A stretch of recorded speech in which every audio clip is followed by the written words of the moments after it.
Blast me hearties and welcome once again to Full Stream Ahead. I'm your captain, Charlie, the Professor Esser. And with me as always is me skinny rich friend and first mate. It's Mozz. Welcome, Mozz. Always glad to have you. Always glad to be talking with you. In a world of manufactured awesomeness, there's one who rises above all others. His name is Boba Fett, and this is Under the Helmet, the Legacy of Boba Fett. A special celebrating the origins and legacy of Star Wars' legendary bounty hunter, Boba Fett. Directors Bradford Burra and Brian Kwan. It stars Reba Burr, Jeremy Bullock via archive footage, and Maureen Bullock. I believe Jeremy Bullock was the guy who was most noted for wearing the iconic costume. Maureen Bullock is his wife. Yes. And He's the guy that spent else. 20 years on the convention circuit. On the convention circuit, meeting man. people, and he was Boba Fett for a while. He was. He was beloved for the role, and it is a great role. I mean, so there is so much about this, and this is where we get into this question about, like, when did Boba Fett arise?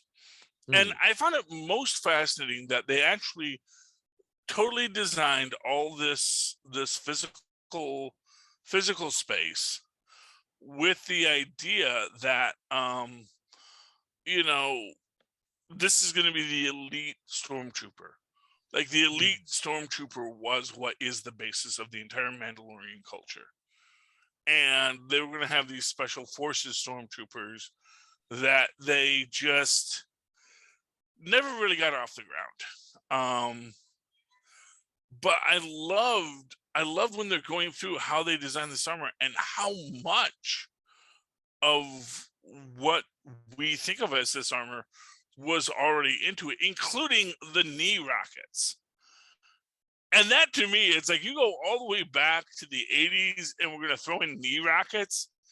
And it's like, oh, wow, they just thought of that all the way back then. And, like, we never really got to see knee rockets until, like, just recently. Just recently, we got someone actually utilizing the knee rockets. So it's a lot of fun in its own right, just where we're going with this. And it's just a lot of fun, how you design a character, how you make a character from the start to be what it's going to eventually become, that we can see it as Boba Fett. And one of my favorite aspects of this is just how much of an indie guy George Lucas still was, even after producing, what was at that time the biggest blockbuster in human history.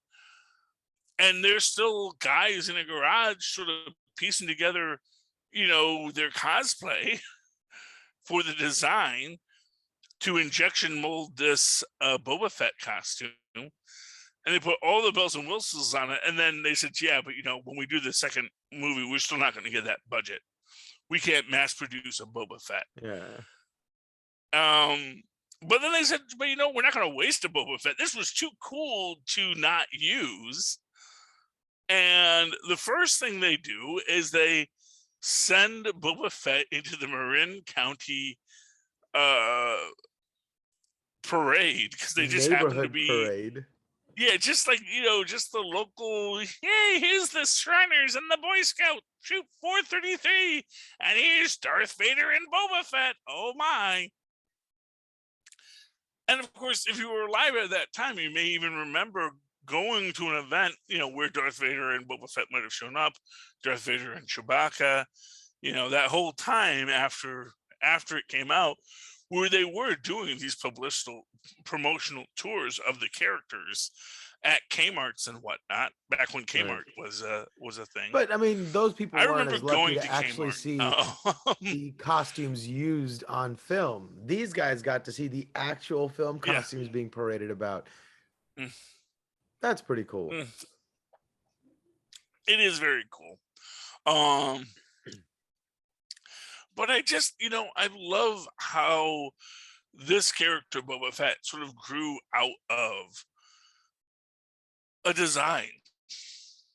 And that's always the thing. Like, people always talk about Boba Fett as this guy who has only so many lines in all of Star Wars. He is a character, and you know, it's there's so little we get for him, but he actually brings the story and the character so much further because he is so cool. It's like it just being cool because he doesn't say much, he doesn't do much, he's just there. He's just this guy who clearly is cool, and we just accept it. Mm. Um, no, it's good that they've had him step up when needed. Although arguably people always said, well, in the movies he never actually steps up. But we can assume because he had lived his life and had the reputation at that point, that arguably he has done a lot off screen. And that's the real interesting thing about Boba Fett is how much they've had to build that off screen world for us. Mm. Because we only see this little bit of him, but we know he is really important. And I think that's the thing is I think that George Lucas and his team, they knew when they made this design, when they made that T-shaped mask, they said, this means something. This is going to be an important piece. Whatever else we're doing, this is something that's going to be of use to us.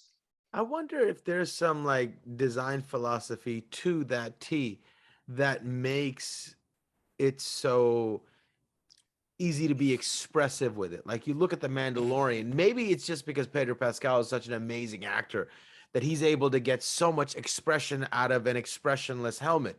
And I wonder if there's some design philosophy that says there's something to the way our brains respond to that T shape that makes it easier for us to understand the emotion that they're trying to portray.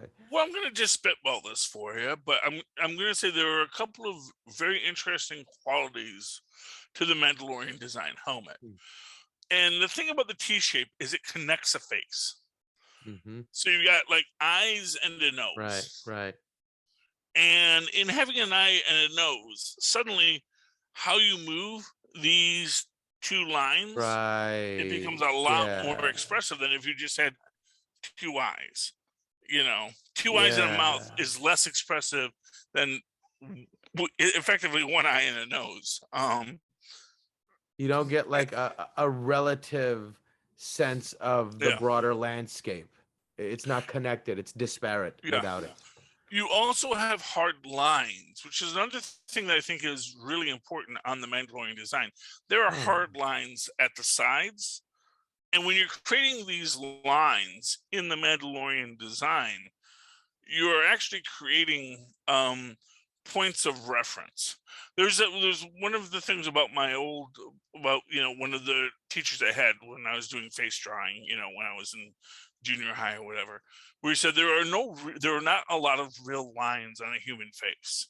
But there's like 2 or 3 real lines on a human face. You have your lip, you have basically the bridge of the nose, but that everything else, it's a curve, and it's real hard to draw curves.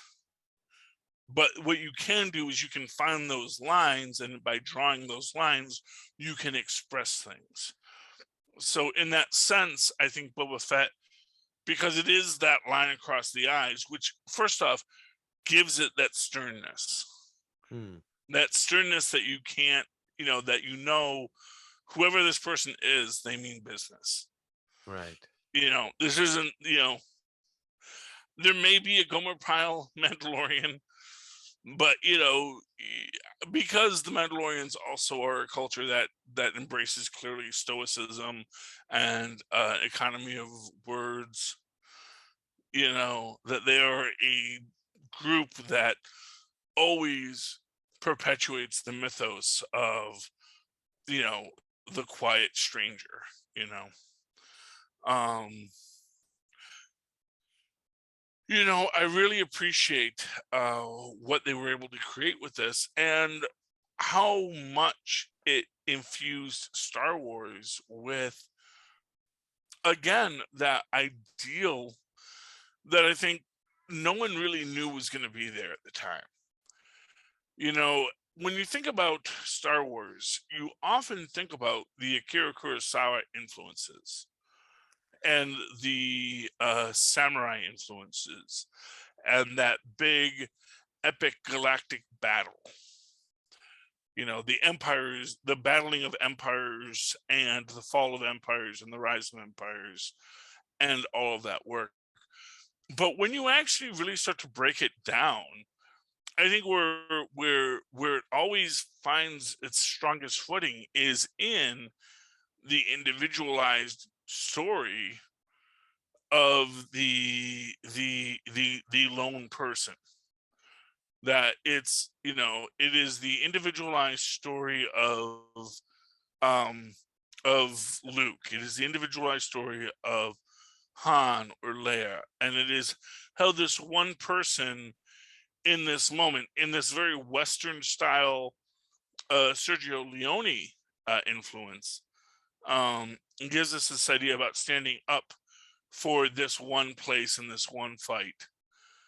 And I think that's a really beautiful thing too. And I think that what's And interesting it's about always a Boba Fett, traveling stranger, a stranger who's in town for 2 weeks solving problems, then he's out. yeah, well, that's the thing with Boba Fett is he actually gives you that individual on the bad guy side. Hmm. When you think about the stormtroopers, they are invariably just just just drones. They're literally just pawns to be sent off to whatever they're going to be sent off to. And Boba Fett is a guy like, no, I'm a villain, but I am also more than just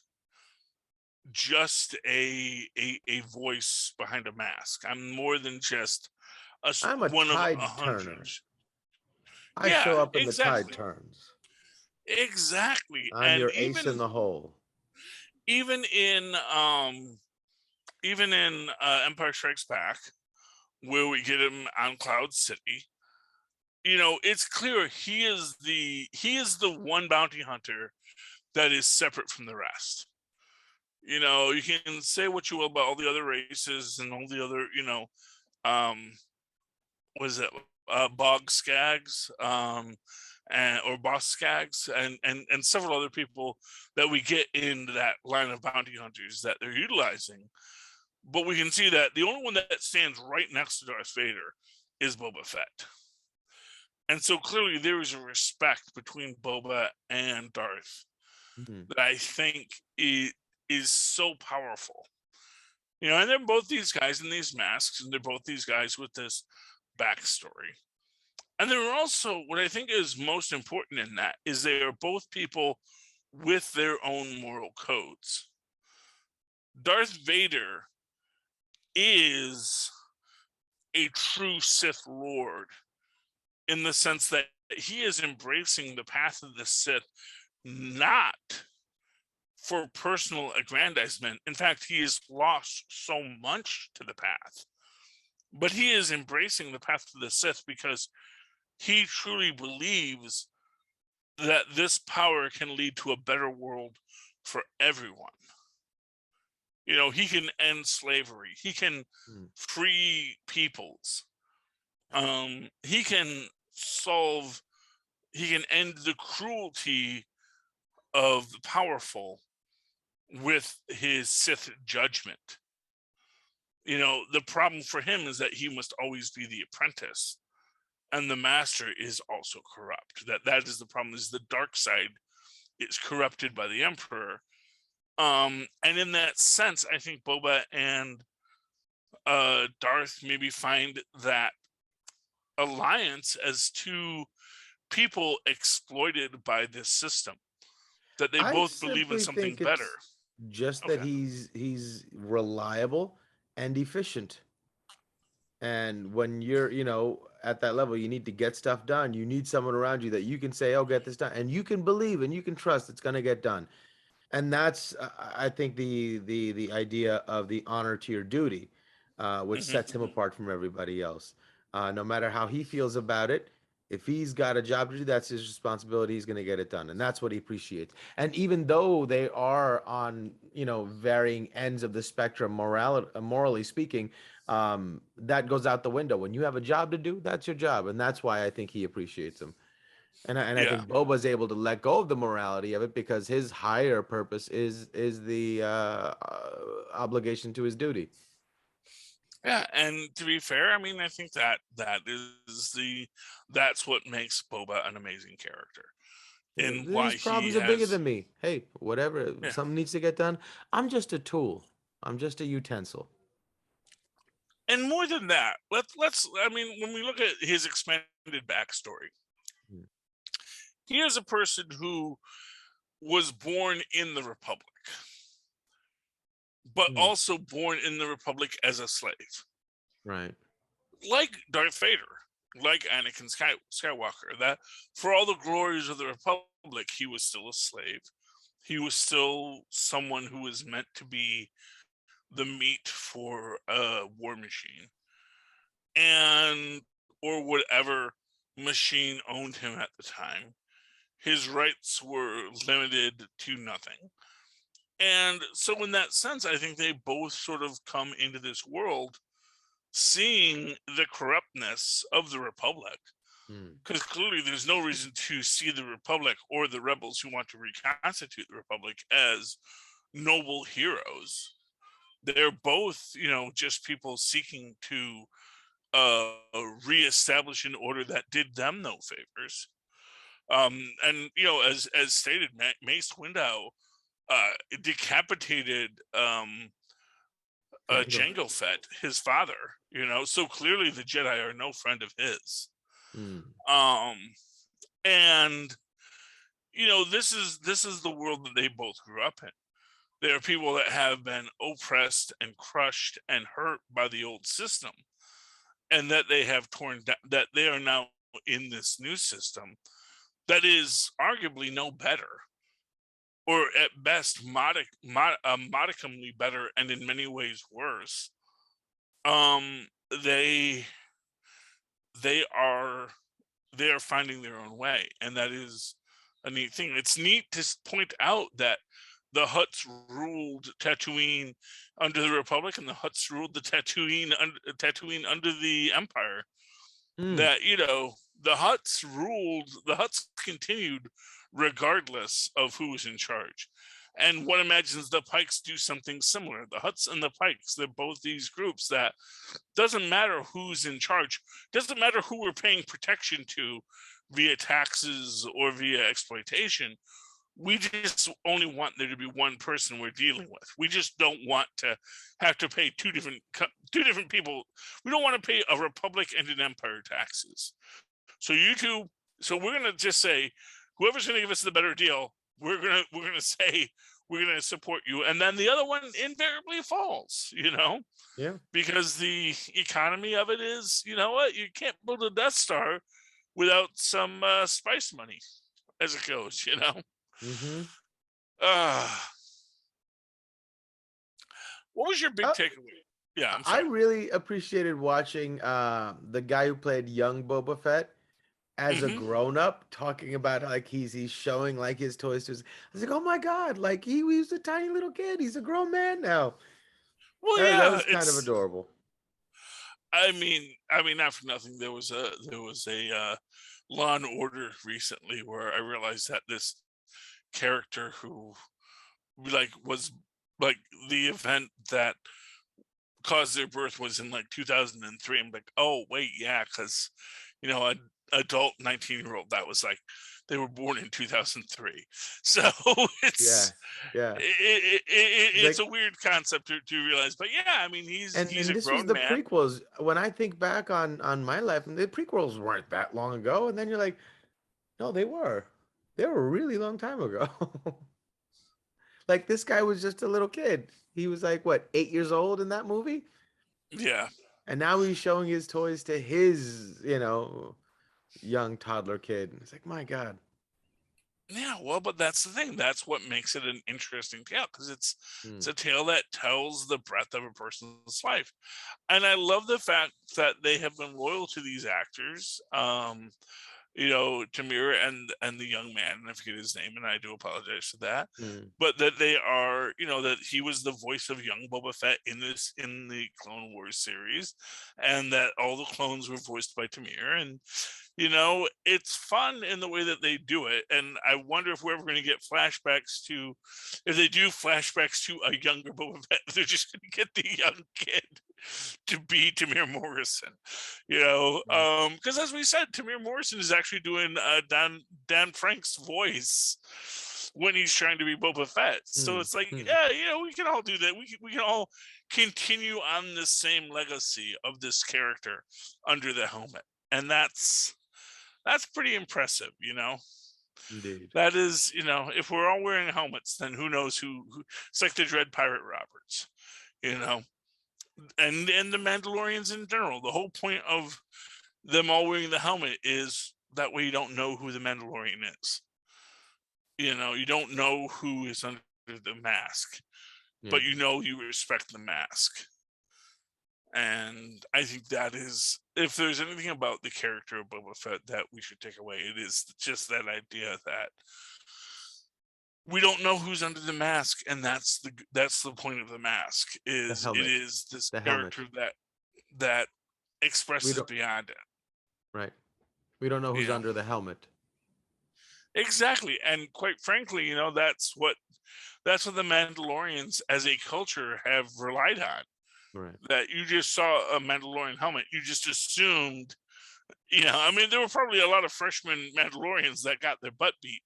Um, so I thought Yeah. you were Mandalorian. Like, I am a Mandalorian, but I just started.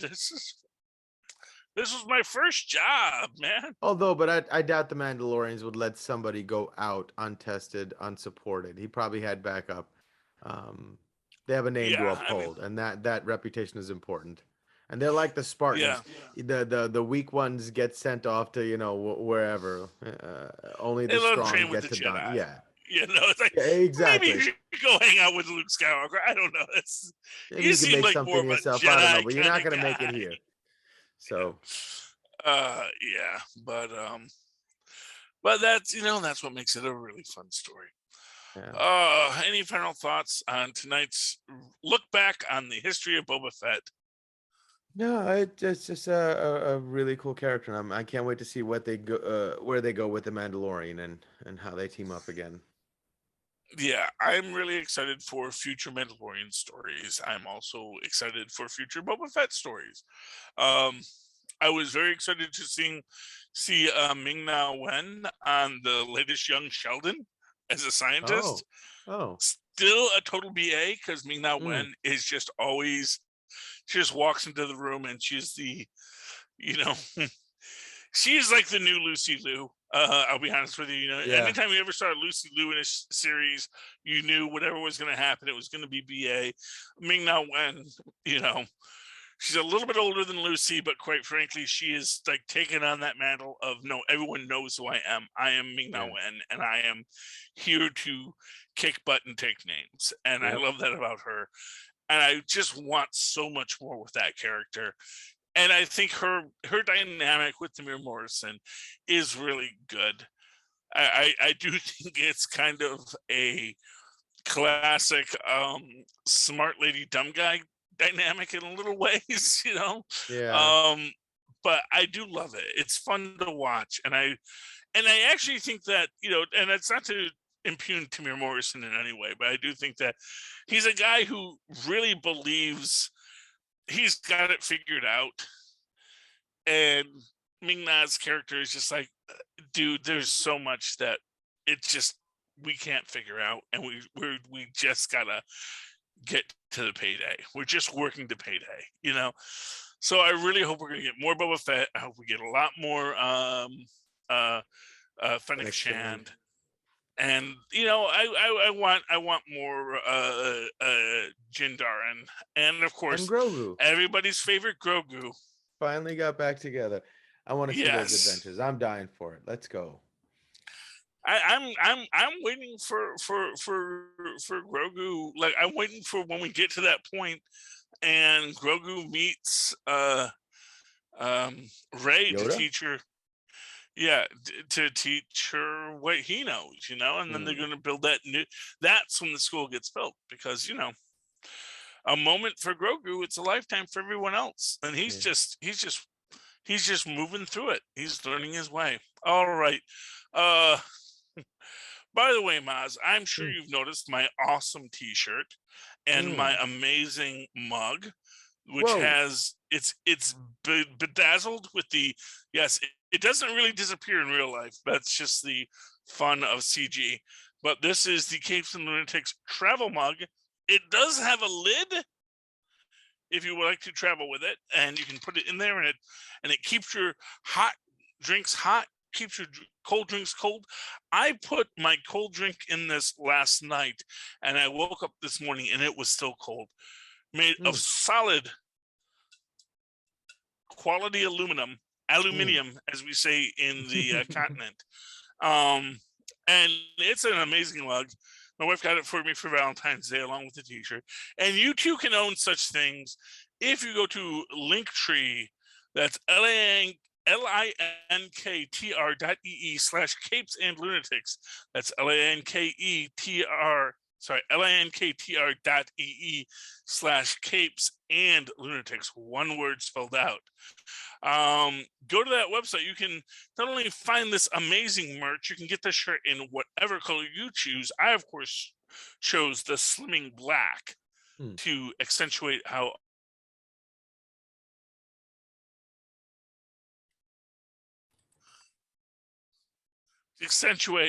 awesome I am. But you too can go to that location, go to the link tree, find our links to our merch, which is plentiful, and our Patreon page, where you can give money to get exclusive content, Mm. including topless movie reviews Mm. of R-rated films. Thank you very much. As well as our current brackets for the worst superhero film of all time. Right now, Fantastic is leading the pack against Matt Sellinger's Captain America, but who knows? Puma Man is in the running, and that has not even entered the fight yet. So Mm. please come, please contribute, please be a part of this journey to find whatever it is we're going to find out here. Likewise, you can call us at 614-382-2737. That's 614-38-CAPES. That is the line you call. You leave us a message on any pop cultural topic. We will find a podcast to put it into for people to interact with us, because we love you guys and we want you to be a part of the show. Likewise, if you want to have a more thought out conversation on what your thoughts are, you can always write to us at capesandlunatics@gmail.com. That's capes and spelled out lunatics@gmail.com. That's our email address, and you can write to us, and we would love to read your writing on the air. Maz, if people would like to write to you, how can they do so? Well, they can email me at mozzmanzor@gmail.com or find me on Facebook under Mozz Manzor. That's MOZZMANZOOR. And of course, you can always write to me in that old-fashioned email way, the way our mothers and fathers once to capes and at superconnectivityblog@gmail.com. That's superconnectivityblog, all one word, @gmail.com. Of course, write to me or follow me on the Twitter as I live tweet things like Naomi 9 o'clock on Tuesdays, like Live News of Tomorrow 8 o'clock on Wednesdays, when I actually feel like tweeting at Charlie Esser. That's CharlieEsser. Look for the two E's in the middle. For what? For quality. Bing. Thank you, Maz. All right, me hearties, you've come across the sargassus of the internet one more time to hear our pensive prose about the world of pop culture. Come back again next week as we once again sail Full stream ahead. Arg. All right. So here's a question. So next we're gonna do the Marvel shorts. There's about 6 of them, I think, or 8. Are they all on Disney Plus? They're all on Disney Plus. Nice. So there is the first Peggy Carter. There is the funny thing. There's the consultant. A funny thing happened on the way to Thor's hammer, and item 427, which are all Shield references. And then they did this thing where they had Team Thor, they had 2 Team Thor ones, which is like kind of a comedy bit of Thor and his roommate, I want to say Daryl. Sort of Thor gets a roommate and he's sort of living his life, and none of the other Avengers are talking to him. And then in the third one, you have the Grand Master come to Earth and becomes Daryl's roommate. So I don't know if we want to do those all as one thing. Oh, and of course, there's also Hail to the King. So, right, Hail to the King was amazing. Yeah. So do we want to open with Peggy Carter? Might as well. And so we'll do Peggy Carter. We'll do the 3 Agents of S.H.I.E.L.D. ones. Then we'll do Hail to the King. And then we can discuss how we want to handle the Thor ones. Right on.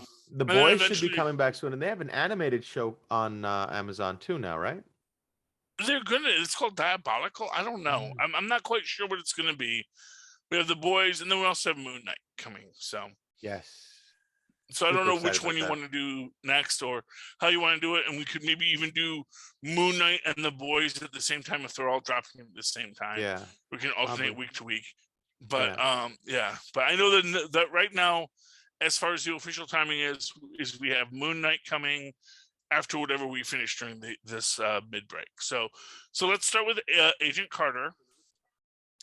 We'll do the 3 Agents of S.H.I.E.L.D. ones, which is 2 with Coulson, 1 with what's his name, the bald guy who was eventually outed as an agent of Hydra. And then we'll do Hail to the King. And then we'll eventually finish it all up with whatever we decide. Either we'll do the Thor pieces, or we'll go right into Moon Knight.